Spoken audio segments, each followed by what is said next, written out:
વિદ્યાર્થી મિત્રો, હું Lalit Dave Noble school and Vasudev Vidyalaya વતી વિડીયો લેક્ચરમાં આપ સૌનું હાર્દિક સ્વાગત કરું છું. આજે આપણે ધોરણ 10 વિષય ગુજરાતીમાં આગળ જોઈએ ચોપડાની ઇન્દ્રજાળ. તો ચોપડાની ઇન્દ્રજાળ આપણે આગળ સુધી જોયું હતું. ત્યાંથી આગળ જોઈએ પેજ નંબર 81માં ત્રીજો પેરેગ્રાફ, જીવલો આવનાર, ત્યાંથી જોઈએ. તો આગળ જોયું હતું કે ભાઈ જે સાવકાર હોય છે એમને ત્યાં બધી જ લાકડા, આખા વર્ષના લાકડા, કઠોળ, શાકભાજી, ઘાસ બધું જ પહોંચાડી દેતા. શું કામે? કે સાવકારના દીકરાને કોઈ આપદા એટલે મુશ્કેલી ના આવવી જોઈએ. આવો જીવલો શુદ્ધ હતો. હવે આગળના પેરેગ્રાફથી જોઈએ. જીવલો અવારનવાર ઘેર આવતો, મારા ઉપર પુષ્કળ પ્રેમ. શેરડી, બોર, જાંબુ, કેરી એવું કંઈ ને કંઈ મારા માટે લાવે. તેની સાથે કોઈક વાર તેનો પુત્ર ગોવિંદ પણ હેર જોવાની લાલચ, એટલે શહેર ગામમાં આવવા લાલચે આવે. લંગોટીને મેલું જે જીર્ણ એટલે આછું થયેલું ડગલું એનો એ પોશાક પહેરવેશ. જીવલો જુવાનીમાં પણ જે ખખડી ગયેલો હાડપિંજર જેવો, તો એનો પુત્ર ગરીબડો અને અર્ધનગ્ન દશામાં ખુદ દરિદ્રનાથને પણ શરમ આવે એવું. જીવલાના કુટુંબની આવી કરુણ દશા છતાં તેની વફાદારી મુખ સાક્ષી જેવો હું માત્ર જોયા કરતો. બાપુ ગુજરી ગયા પછી બા મને જે ઉઘરાણીએ મોકલે અને મઘરવાડામાં જીવલા ઉપરાંત પણ એક બે લેણદાર હતા, તેઓ જીવલાની સરખામણીમાં જરા ઠીક સ્થિતિના હતા કહેવાય.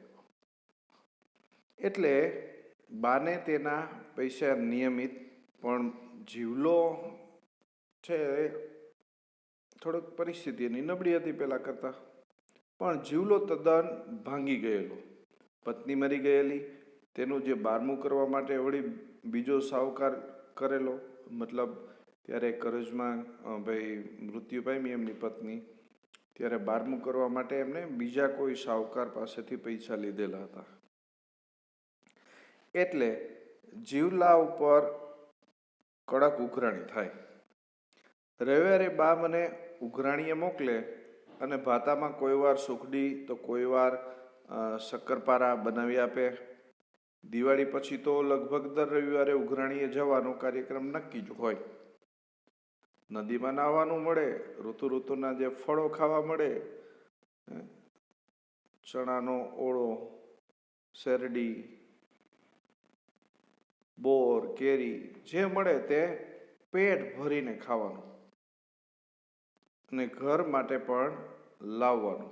સાથે 2-3 મિત્રો હોય એટલે રસ્તો ક્યાં કપાઈ જાય તે ખબર ના પડે. એક રવિવારે એ જ રીતે ઉઘરાણી કરવા જીવલાને ત્યાં મધરમાળા ગામે જવાનું થયું. સાથે મારા મિત્રો ઘેર પહોંચ્યા તો માલુમ પડ્યું કે જીવલો કામ અંગે કશે બહાર ગયો હતો. 12 વાગતા આવી હું પૂગશે એમ ગોવિંદે, એટલે કે એમનો દીકરાએ કહ્યું. એટલે સમયનો સદુપયોગ કરવા. જો શબ્દ ઉપયોગ કીધેલું છે એમાં સમયનો સદુપયોગ, પણ આગળ જોજો સમયનો સદુપયોગ કેવો કરે છે. સદુપયોગ કરવા અમે એના જે ખેતરમાં ઉપડ્યા. બોરડી ઉપરની જે સરસ જે મજાના જે મીઠા રાંધેલી બોર પાડ્યા, ખાધા ને ગજવા ભર્યા, ખીચા ભરી લીધા. મરચીના છોડ ઉપરથી મરચાં તો રીંગણી ઉપરથી રીંગણા તોડીને થેલી ઠાસીને ભરી લીધી. આ એનો સમયનો સદુપયોગ છે. ગોવિંદે જે બાવળના જે દાંતણ કાપી આપ્યા તે લીધા, નદીમાં નાહ્યા ને જીવલાની ઝૂંપડીએ આવ્યા ત્યારે જીવલો આવી ગયો હતો. તેણે પૂછ્યું, ભીખલા, બપોર થઈ ગયા છે, કંઈ ખાધું કે ભૂખ્યો જ? ડોહાડીએ હું બાંધી આપ્યું છે? મેં કહ્યું કે અમે તરત પાછા જવાના હતા એટલે ભાતું નથી લાવ્યા. જીવલો કહે, પોયરા, ભૂખ હોય તો નીચ જવા દેવ. દાળ ચોખા આપું તે ખીચડી જે બનાવી નાખ. અને ખીચડી કે દાળ ભાત મને બહુ ભાવે નહીં. ને કડાકૂટ એટલે કે માથાકૂટ કરે કોણ બનાવવું ને? એટલે ના પાડી, પણ જીવલો એમ શાનો માને? ખીચડી કે દાળ ભાત ન ભાવે તો કાંઈ વાંધો નહીં, જીવલો કહે. પણ જીવલો એમ શાનો માને? ભીખલાને હીરો બહુ ભાવે છે, એટલે શીરો ભાવે છે એમ કહી ગોવિંદને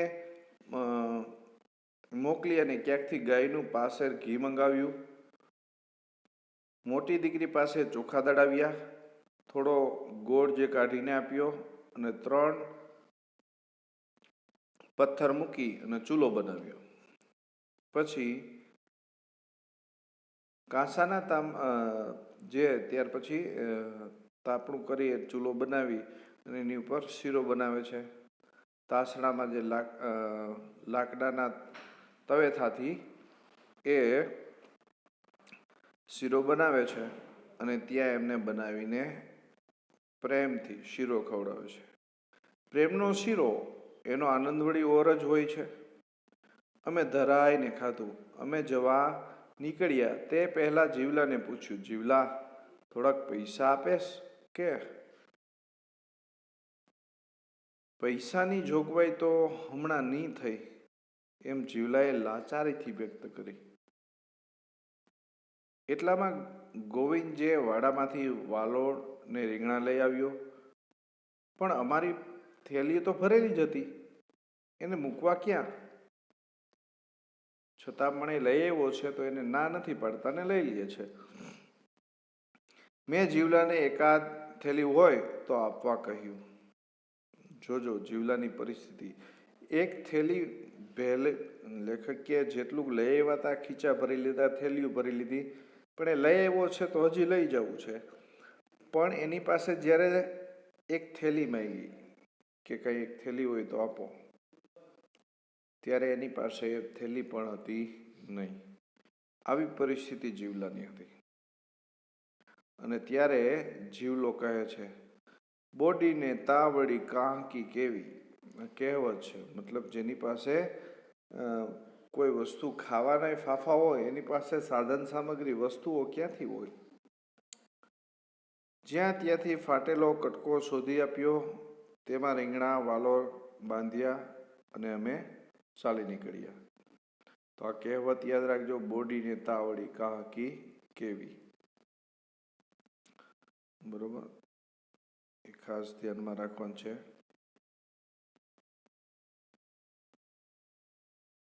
જે આપણે આમાં આપેલું છે, બોડીને તાવડી કાહકી કેવી.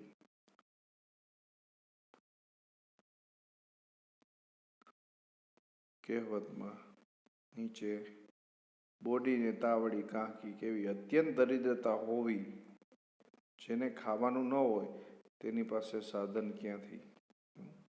એ કહેવત યાદ રાખજો, બોડીને તાવડી કાંકી કેવી.